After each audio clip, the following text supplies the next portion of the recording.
جن کے پاس پیسہ نہیں ہوتا ہے اپنے علاج کے لیے اور جماعت کی جانب سے ان کا جو تعاون کیا جاتا ہے اس کا بھی ذکر کیا، اور پھر دوسرے کاموں کا بھی ذکر کیا، اس کے ساتھ ساتھ اس عمارت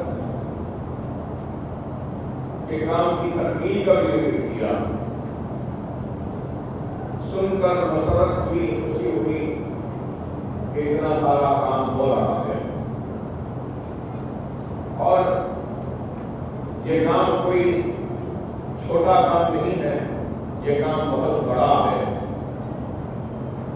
اور یہ کام جتنا آگے بڑھے گا اور جتنا یہ کام زیادہ ہوتا جائے گا تو مجھے یقین ہے کہ کئی لوگوں کو آپ کے جماعت سے آپ کے کام سے ایک سبق ملے گا، اور ان کو بھی ترغیب ہوگی کہ ہم بھی اپنی قوم کے لیے، اپنے لوگوں کے لیے اپنی طرف سے بھی اسی طریقے سے کام کریں۔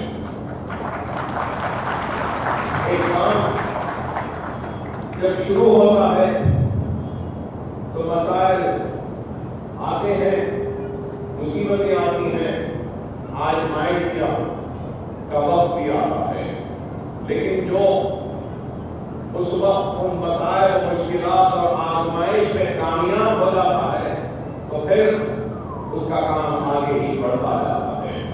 اللہ سبحانہ و تعالیٰ قرآن میں ارشاد فرماتا ہے کہ میں اسی کو آزماتا ہوں، جو اللہ سبحانہ و تعالیٰ اسی کو آزماتا ہے جو اللہ کا قریبی ہوگا، اور اللہ کی عادت ہے کہ اللہ نوازنے سے پہلے آزماتا ہے، اور اللہ کی آزمائش میں جو کامیاب ہو جاتا ہے تو پھر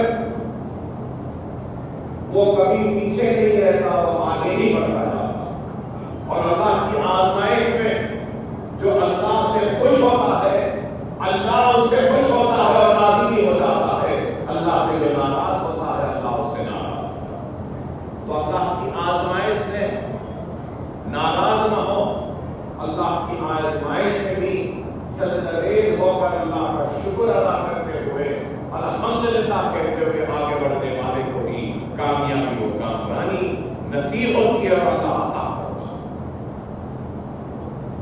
میں بھی اپنے اسکولز کا بنیاد آج سے 20 برس پہلے رکھا تھا، تو اس وقت وعدہ تھا کہ ایک اسکول بناؤں گا، لیکن آج قریب 14 عمارتیں، 14 اسکولز کا جال بھی چھوٹا ہے۔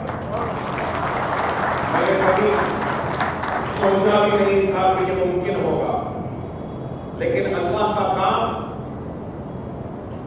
اللہ کسی سے بھی کروا سکتا ہے، اللہ کا کام کسی کا محتاج نہیں، اللہ کا کام کسی کے لیے رکنے والا نہیں۔ اللہ کا شکر ہے کہ اللہ نے اپنے کروڑوں کروڑوں یا بے شمار بندوں میں سے مجھ گنہگار کا انتخاب کیا اس کام کے لیے، اور یہ اللہ کا کام کی جو نیت تھی تو بس اللہ نے اس نیت کو قبول کیا، اور اللہ نے ہمارے کام کو قبول کیا، اور غیر سے مدد آتی گئی اور یہ کام آگے بڑھتا گیا۔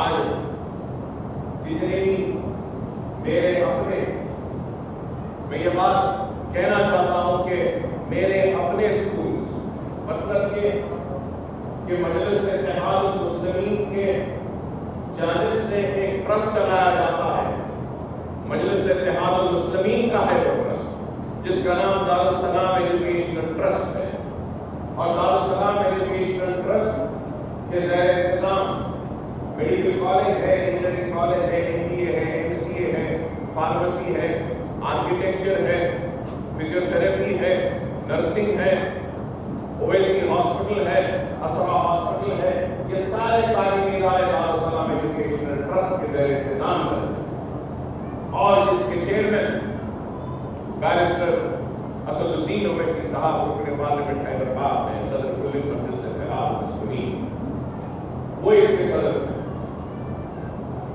اور یہ جو اسکول جو چلتے ہیں، یہ اسکول میرے اپنے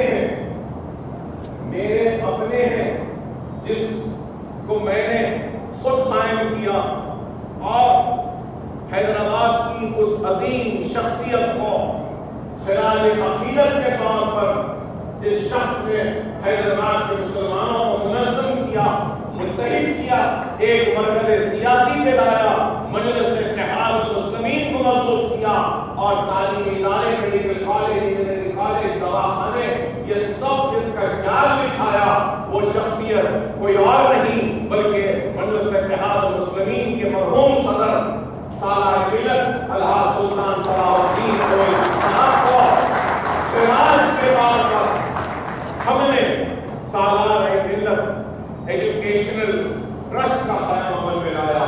میں نے سالار کے نام سے ٹرسٹ بنایا اور اس ٹرسٹ کے ذریعے آج میں اپنی ذاتی صرفے سے، اپنی ذاتی کمائی سے یہ اسکول کا جال بچھایا۔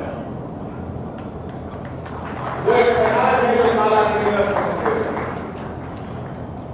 اور جتنے ہمارے اسکول میں آج قریب 15,000 سے زائد بچے زیر تعلیم ہیں ہمارے اسکول، ہم کوئی فیس نہیں لیتے ان سے، اور جتنی ہماری عمارتیں اور اسکول ہیں جو آج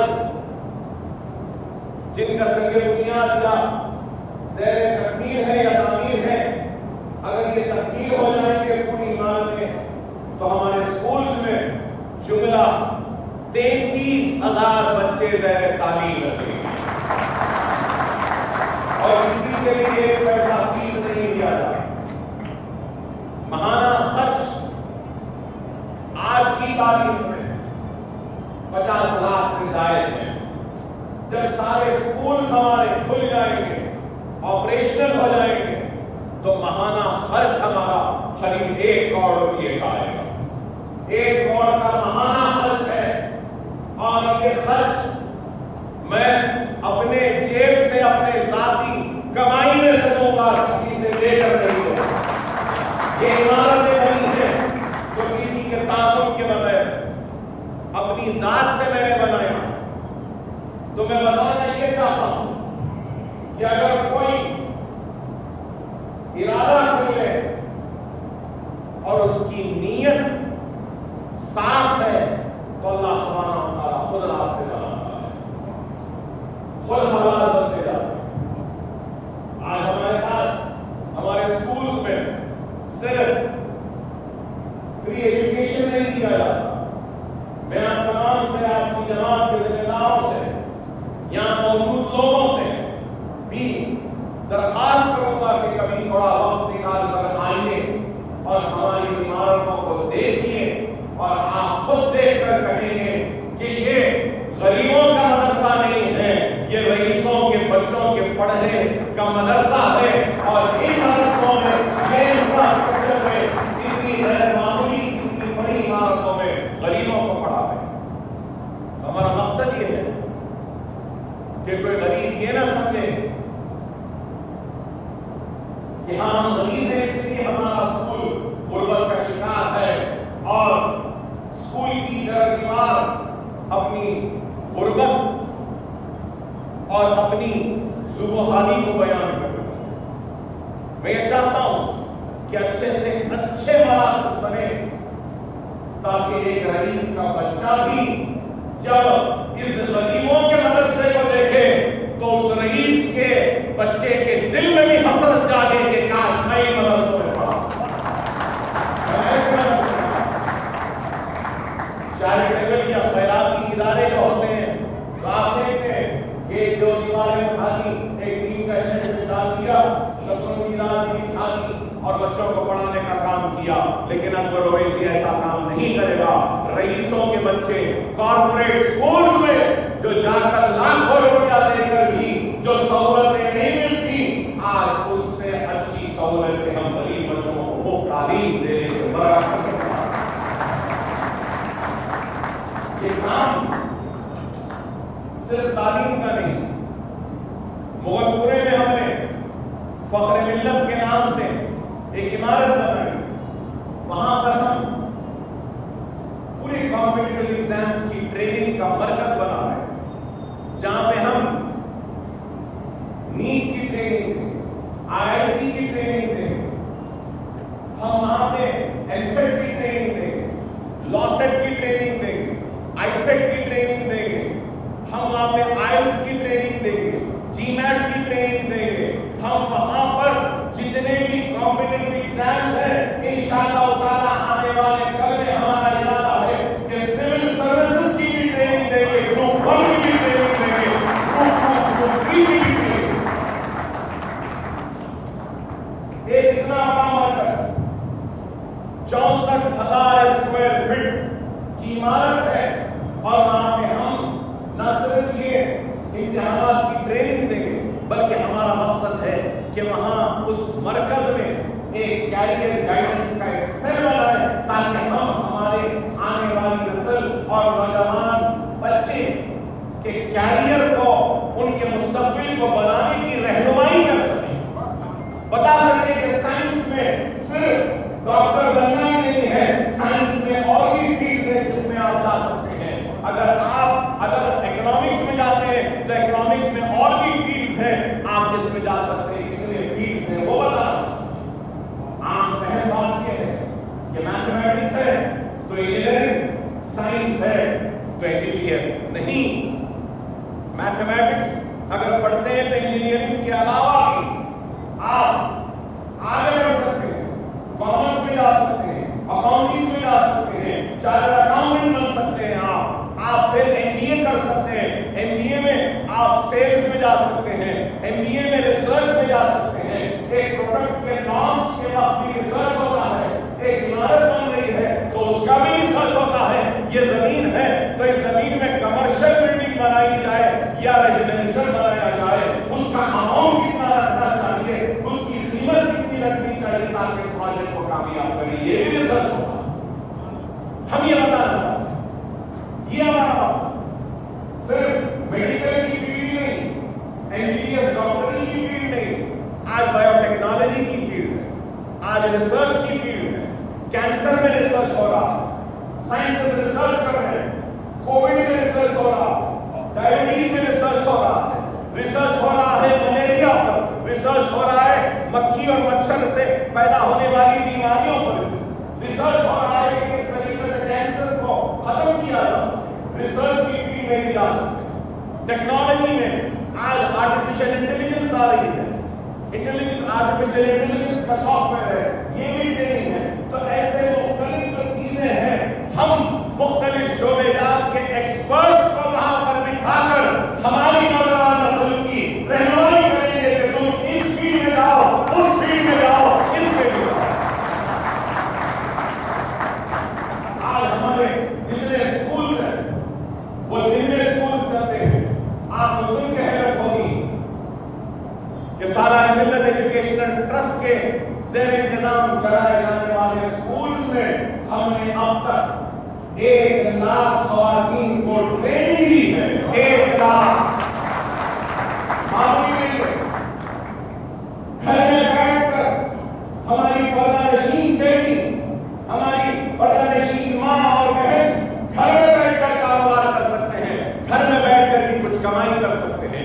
اگربتی بنانا ہم نے سکھایا, پاپڑ بنانا ہم نے سکھایا, اچار بنانا ہم نے سکھایا, ڈٹرجنٹ پاؤڈر بنانا ہم نے سکھایا. ایسے کئی کام. سمر کیمپس ہوتے ہیں ہمارے اسکول میں جہاں پر اسپوکن انگلش کے پروگرام ہوگا, جہاں پر ہم کمپیوٹر کے چھوٹے سے بیسک کورسز فری میں پڑھاتے ہیں. ہمارے اس سمر کوچنگ کیمپ میں پکوان بھی کرانا سکھاتے ہیں. اس سمر کوچنگ کیمپ میں ہم ہماری خواتین کو, اور بڑے بڑے, آپ کو سن کے حیرت ہوگی, ہمارے اسکول میں ایک مرکز ہے جہاں پہ جن لڑکیوں نے لڑکوں نے تعلیم کو ترک کیا ہے ہم ان کو دوبارہ تعلیم میں لاتے ہیں, 10th کا امتحان دلاتے ہیں, گریجویٹ بناتے ہیں, اوپن یونیورسٹی. یہ بھی کام کر رہے ہیں. تو میرا یہ بتانے کا مقصد یہ ہے کہ اگر آپ چاہیں تو اس عمارت میں یہ فلور میں آپ چھوٹے موٹے ٹریننگ کا پروگرام یہاں پر ہی شروع کریے. آج ہم کو آگے بڑھنا ہو. خواتین کا جو پروگرام ہے ہمارے پاس, مہندی ڈیزائن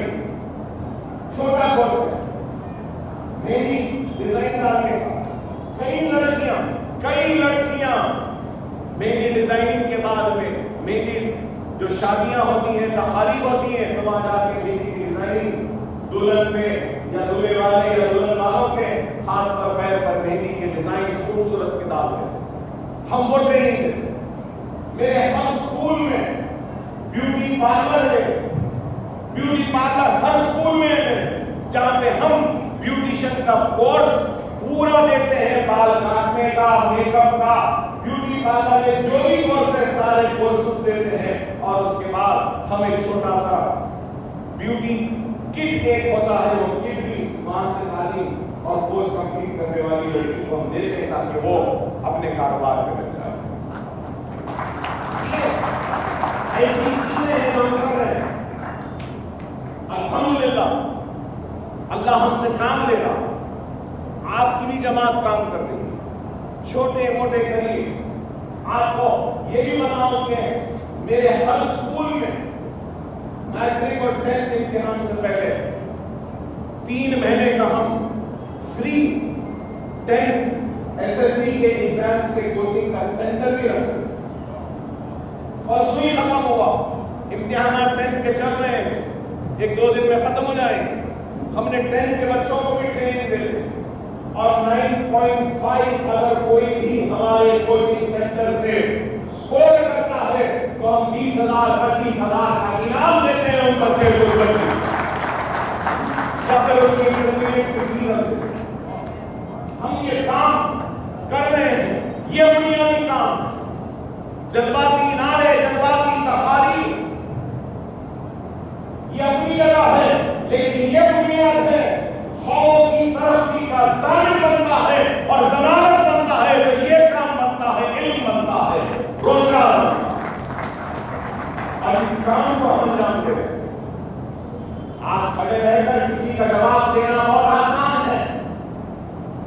دنیا جانتی ہے کہ اکبرالدین اویسی کہ خطابت کا مقابلہ کوئی نہیں کر سکتا, اس کے آتش زدائی کا مقابلہ کوئی نہیں کر سکتا. لیکن میرا مقصد مرنے کے بعد لوگ یہ کہہ کر اکبرالدین اویسی کو یاد نہ کریں کیا مخرر تھا, کیا آتش زدائی تھی کہ کھڑے رہ کر تقریر کرتا تو حکومت ہلنا کی تھی, ایک واقعہ بن جاتا تھا. نہیں, میں یہ نہیں کہتا کہ میرے مرنے کے بعد لوگ مجھے مخرر کہہ کے یاد کریں. میرے مرنے کے بعد لوگ مجھے یہ کہہ کے یاد کریں کہ دیکھو یہ عمارت ہے, اتنی بڑی عورتوں کو تعلیم کرنے والی شخصیت کا نام اکبرالدین اویسی ہے.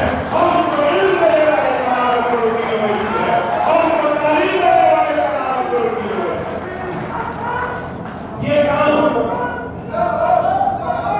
یہ بنیادی کام ہے. خدا ایک بات کو سمجھو, صرف حق کے لیے آواز بلند کرنے سے نہیں ہوگا, ہم کو بھی اپنی ذمہ داریوں کو سمجھنا ہوگا.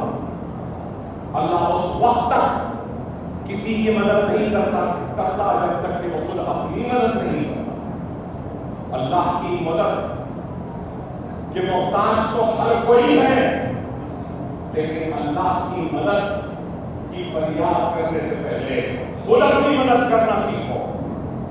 تم سے جو ہوتا ہے کرو, ہم سے جو ہوتا ہے کرو.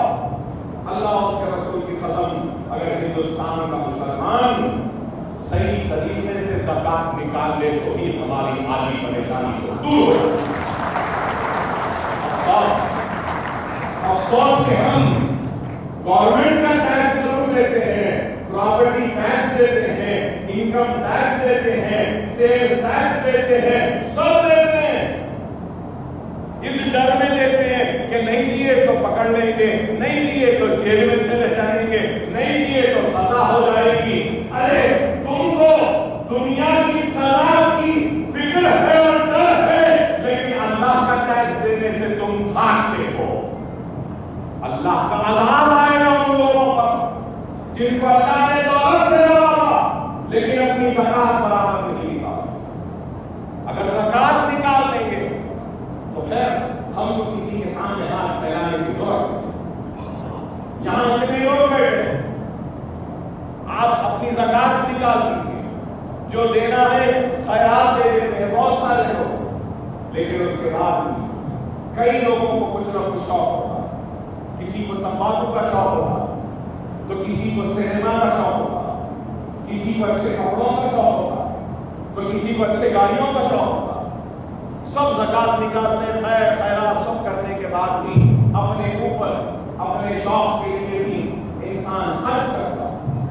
کسی کو چائے کا شوق، کسی کو کافی کا شوق، کسی کو کوک کا شوق، تو کسی کو کچھ نہ کچھ کرتا ہے۔ ہر انسان صبح سے شام تک اپنے شوق پر کم از کم 15 روپے یا 20 روپے تو خرچتا ہے، غریب بھی رہے۔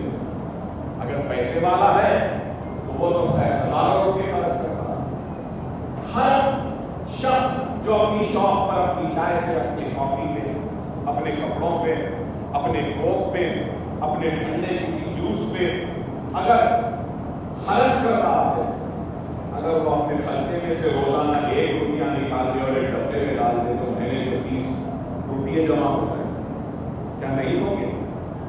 کیا ہم اپنے خرچے میں سے روزانہ 1 روپیہ نہیں نکال سکتے؟ ارے چاہے تو کر سکتے ہیں، کرنا نہیں چاہتے۔ روزانہ اگر کسی کا 100 روپے کا خرچہ ہے تو 1 روپیہ نکال دے، ہر مہینے کو لے جائے اور مسجد کی کمیٹی کو دے دے، یا پھر ایسے کمیٹی جو ہے وہ خیر کا کام کر رہے ہیں ان کو دے دے، تو کتنے لوگوں کی زندگی سنور سکتی ہے، کتنے لوگوں کی زندگی بدل سکتی ہے، کتنے لوگوں کے لیے ہم مدد کر سکتے ہیں۔ اس چیز کو سوچ، صرف یہ حکومت نہیں دے رہی، وہ حکومت نہیں دے رہی، انہوں نہیں دے رہے، انہوں نہیں دے رہے، ارے بابا نہیں دے رہے، صحیح ہے نہیں دے رہے، ہم لڑ رہے ہیں ان سے، لیکن میرا سوال ہے کہ آپ کیا دے رہے ہیں؟ آپ کیا دے رہے ہیں؟ ہر کسی کو سوچنا چاہیے کہ ہم کیا دے رہے ہیں۔ افسوس کہ آج اللہ نے جن کو تعلیم کے زیور سے آراستہ کیا ہے، کتنے ایسے لوگ ہیں جو غریبوں کو مفت تعلیم دے رہے ہیں اپنی علم کو بانٹ۔ کتنے ایسے لوگ ہیں جن کی وکالت اچھی چل رہی ہے، خرچہ چل رہا ہے، کتنے غریبوں کے مسلمان لڑ رہے ہیں۔ کتنے ایسے ڈاکٹر ہیں جن کو اللہ نے ہاتھ میں شفا دیا ہے، دولت دی ہے، کتنے ایسے ہیں جو غریبوں کا مفت علاج کر رہے ہیں۔ اگر ہماری قوم، اس لیے میں نے اپنی تقریر کے آغاز میں کہا کہ قوموں کی تعمیر فرد واحد سے نہیں ہوگی، قوموں کی تعمیر اگر کرنا ہے تو پوری قوم کو اٹھ کر کھڑا ہونا پڑے گا، نہیں قوموں کے مستقبل کو ہم بدل سکتے ہیں۔ آج ہم کو آپ کو آگے بڑھنا، ہر کسی کو آگے بڑھنا۔ حالات نازک ہیں، حالات خراب ہیں، حالات کی ماتم کرنے والوں، حالات پہ روشنی ڈالنے والوں، پہلے اپنے حالات پر بھی تو روشنی ڈالو، اپنی حالت کو جو بگڑی ہوئی ہے اس کو سنوارنے کی فکر کرو۔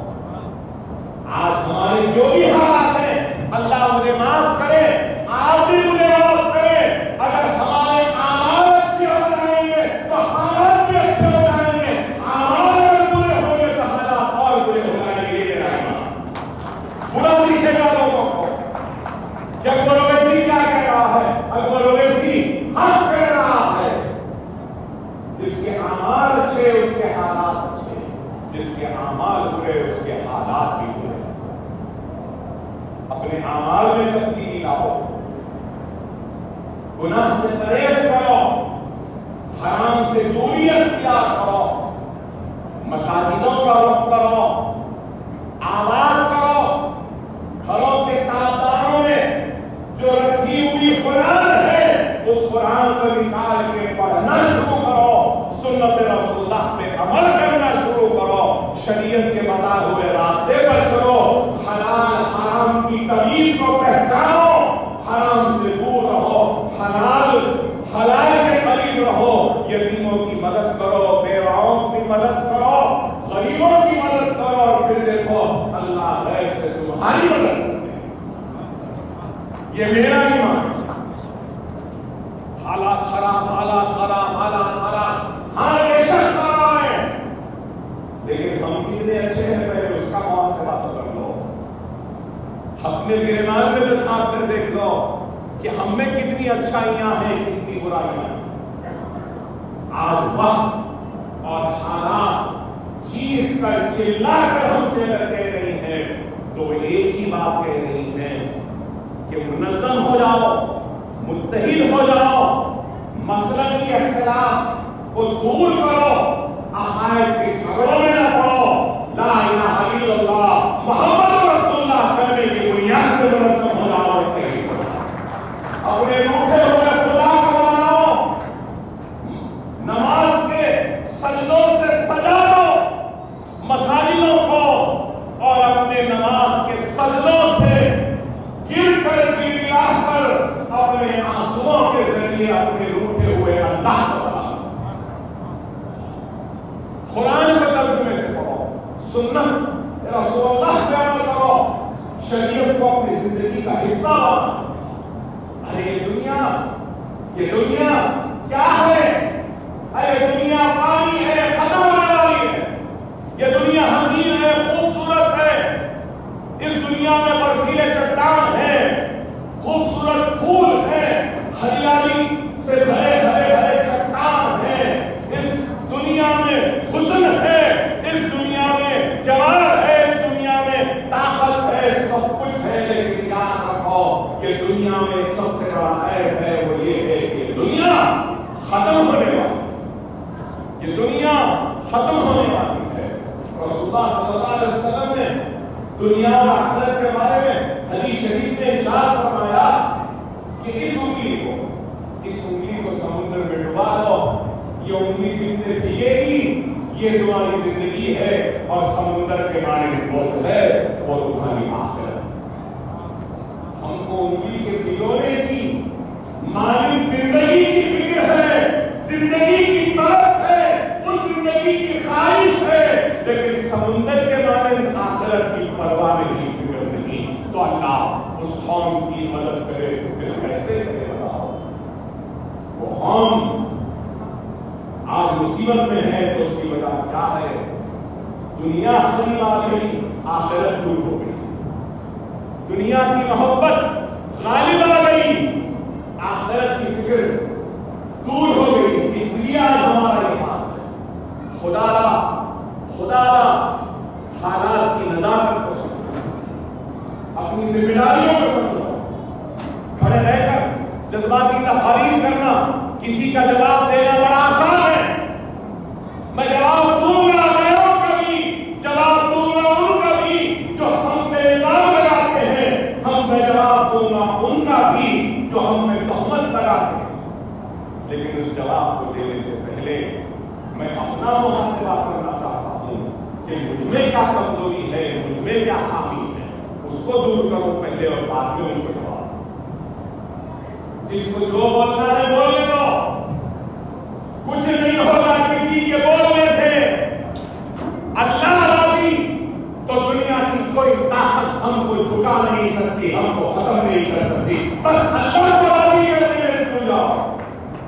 اللہ راضی تو دنیا راضی، اللہ اگر ہم سے خوش نہیں تو پھر ہم کو دنیا بھی نہیں ملے گی، آخرت بھی نہیں۔ خدا را سمجھو ہمارے پاس کچھ نہیں ہے، بے شک ہم بغیر سر و سامانی کے عالم میں ہیں، ہمارے پاس کچھ نہیں ہے، ہمارے پاس اختیار نہیں، دولت نہیں، طاقت نہیں، ہمارے پاس کچھ نہیں، لیکن میں کہوں گا دنیا کے ساری دولتوں سے بڑی دولت ہمارے پاس ہے، جو جس دولت کا ذکر میں کر رہا ہوں وہ دولت دنیا کے ہیروں سے بھی زیادہ دولت کی سے بڑی طاقت ہے، اور پیسے سے بڑی طاقت ہے، زمین سے بڑی طاقت ہے، طاقت سے بڑی طاقت ہے، اور وہ طاقت آپ کی اور میرے پاس ہے۔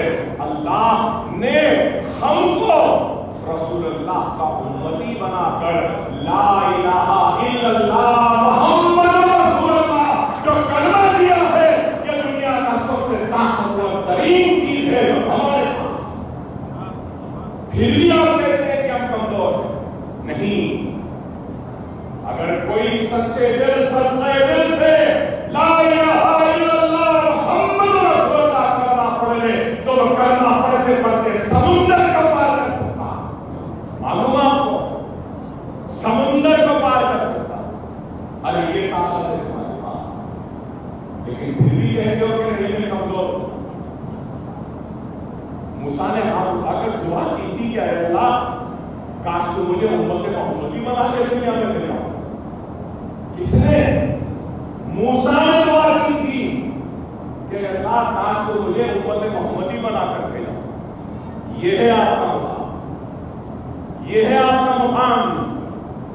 پھر کہتے ہو کہ ہمارے پاس کچھ نہیں. ارے ہمارے پاس سب کچھ ہے، صرف ایک ہی چیز کی کمی ہے، وہ یہ ہے کہ ہم دنیا کو خرید لا دیے اور دین سے دور ہو. دین کو خرید کر لو، آخرت کی. اللہ ہم کو ضرور کامیاب و کامیاب. آپ نے مثال میں چند مطالبات یا چند گزارشات کا ہوں گا، معاف کرنا مطالبات، محبت میں چند گزارشات میرے سامنے رکھے. ایک تو قبرستان کے بارے میں. فقیر ملک کا قبرستان وقت کی جائیداد تھی، حکومت قبضہ کر لی تھی. اسمبلی میں لڑ کر میں نے 50 ایکڑ اراضی پرانے شہر کے میتوں کی تدفین کے لیے اس کو حاصل کیا. 50 ایکڑ. ابھی کچھ 4-5 ایکڑ ہم استعمال کر رہے ہیں اور کافی پہاڑ چٹان ہیں وہاں پر. حکومت سے تو میں نے مطالبہ کیا کہ 50 ایکڑ کی زمین پر جتنے چٹان ہیں، پہاڑ ہیں، پتھر ہیں، ان کو توڑو اور اس کو زمین کے برابر کرو. یہاں پہ آپ باغ بناؤ، راستہ بناؤ، دو طرف قبول کے لیے جگہ بناؤ، ایک اچھا قبرستان بنانے کا ارادہ. حکومت سے تو مطالبہ ہے. حکومت سے جب ملے گا چلیے آ جائیے، میمن جماعت اور میں آپ ہم مل کر اس قبرستان کو شروع کرتے ہیں بنانا. پتھر توڑنا جو میرے پاس سے ہے ملے گا، لائیے آپ اپنی جماعت کے میتوں کو بھی وہاں پہ تدفین کر سکتے. میں وہاں کی کمیٹی کا صدر ہوں. چاہتے ہیں تو آئیے، آپ کی جماعت سے بھی اگر آپ اس قبرستان کی کمیٹی میں رکن کو بنانا چاہتے ہیں تو نام دیجیے، میں بنا دوں.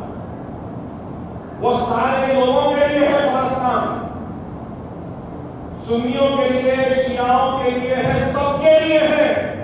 آپ کے لیے بھی، آپ بھی آئیے، چلیے وہاں پہ کریے. آپ نے کہا کہ آپ کی جماعت کی جانب سے غریب بیماروں کو آپ کچھ امداد دیں ان کے علاج کے لیے. میں آپ سے کہوں گا آپ اویسی ہاسپٹل اور اسرا ہاسپٹل میں جو بھی امداد آپ کرتے ہیں، فرض کریے ایک آپ کی میمن جماعت کا ایک غریب بیمار آیا، آپ اپنی جماعت سے اگر ان کی امداد کر رہے ہیں، علاج کے لیے 1000 روپے دے رہے ہیں، 1000 روپے دے رہے ہیں، تو میں کہوں گا وہ غریب جس کی آپ 1000 کے لیے امداد کرتے ہیں، اس 1000 روپے میں جو بھی پرسنٹیج ہے 30% ہم ہمارے اویسی اور اسرا ہاسپٹل میں ڈسکاؤنٹ دیں گے. ہمارے امپلائز ڈسکاؤنٹ، ہمارے پاس جتنے بھی دارالسلام ایجوکیشن ٹرسٹ میں جتنے بھی ملازمین کام کرتے ہیں، وہ یا ان کے افراد خاندان اگر بیمار ہوتے ہیں تو ہم ان کو 30% ڈسکاؤنٹ دیتے ہیں. 30% ڈسکاؤنٹ دیتے ہیں. اگر 100 روپے کا بل ہوا تو 70 روپے دیتے ہیں. آپ اگر کسی غریب کے علاج کے لیے آپ اگر 100 روپے کا چیک بھیجتے ہیں تو اسرا ہاسپٹل کو 100 کا نہیں 70 روپے کا بھیجیے. 30% آپ رہا سوال سکولز کا. سکولز میں، میرے سکول میں کوئی بھی آ سکتا، آپ کے بچے بھی آ سکتے، مگر آپ کے لیے ایک الگ سے داخلہ دوں گا تو اچھا پیغام نہیں جاتا. میں اتحاد المسلمین کا ذمہ دار ہوں، اتحاد المسلمین کا ذمہ دار ہوں. کسی ایک کو خاص موقف یا خصوصی موقف میں نہیں دوں. آپ دیکھیں، ہاں اگر کوئی بیوہ ہے، یتیم بچے ہیں، تو میں ان جماعت سے نہیں کہیے ہم بغیر دعا کے ان کو فری ایڈمیشن دیتے ہیں آپ کے بچوں کو. میرے